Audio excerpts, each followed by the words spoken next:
Assalamualaikum warahmatullahi wabarakatuh. Sahabat muslimah yang dirahmati Allah, kali ini kita akan membahas kisah Khadijah radhiyallahu anha yang bermimpi melihat cahaya turun dari langit Mekah ke rumahnya.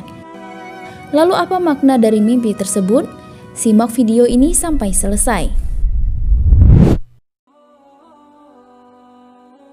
Khadijah At-Tahirah adalah perempuan agung yang memiliki banyak keistimewaan yang tidak dimiliki oleh wanita lain. Beliau adalah wanita pertama masuk Islam, wanita pertama yang sholat bersama Rasulullah, dan wanita pertama yang memberikan Rasulullah Shallallahu Alaihi Wasallam keturunan. Namun sebelum masa itu, beliau memiliki kisah pilu. Suami pertamanya direnggut kematian sebelum ia berusia 15 tahun. Setelah beberapa lama kematian suami pertamanya, ia pun menikah lagi dengan seorang terkemuka Quraisy. Namun sayangnya, pernikahan kedua ini pun juga tidak bertahan lama. Pemimpin kaum wanita Quraisy itu pun hidup sendiri lagi sebelum usianya menginjak 25 tahun. Dari sini akhirnya Khadijah kemudian bertekad untuk tidak menikah lagi. Beliau menjalani kehidupan seorang diri dan fokus dalam perniagaan hingga ia sukses dalam perniagaan tersebut. Hingga suatu malam, Khadijah At-Tahirah bermimpi melihat matahari turun dari langit Mekah ke rumahnya, hingga menerangi rumah dan juga sekelilingnya. Khadijah bingung dalam menafsirkan mimpi itu.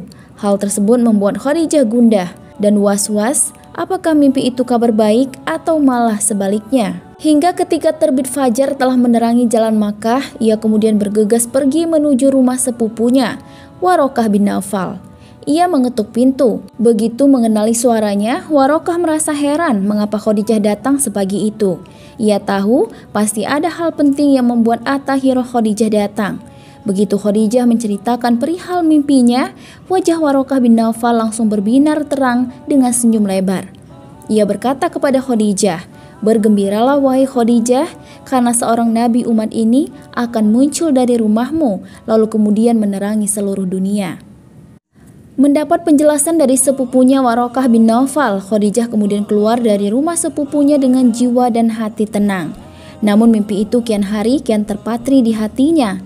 Terbukti ketika Khadijah datang pada tradisi hari berkumpul wanita Quraisy di dekat Baitul Makkah, ketika para wanita sibuk berbincang dan membicarakan banyak hal, mereka tiba-tiba dihentikan oleh suara teriakan seorang laki-laki Yahudi.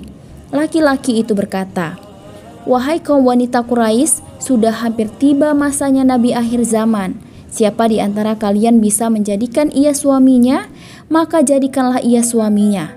Mendengar teriakan laki-laki Yahudi tersebut, sontak jantung Khadijah berdebar keras. Kata-kata Yahudi itu mengingatkan ia tentang mimpinya. Ia teringat pada penjelasan sepupunya Warokah. Pikirannya pun dipenuhi oleh banyak hal. Namun di sisi lain, para wanita Quraisy malah mencaci maki laki-laki Yahudi tersebut dan bahkan ada yang melemparinya dengan batu karena mereka menganggap dia berbicara ngelantur. Hingga waktu pun berjalan. Ketika usia Khadijah mencapai 40 tahun, mimpi itu menjadi kenyataan. Nabi akhir zaman itu, yakni Rasulullah Shallallahu Alaihi Wasallam menikahinya. Rasulullah tidak menikah dengan istri manapun hingga Khadijah wafat. Wallahu a'lam bishawab. Wassalamualaikum warahmatullahi wabarakatuh.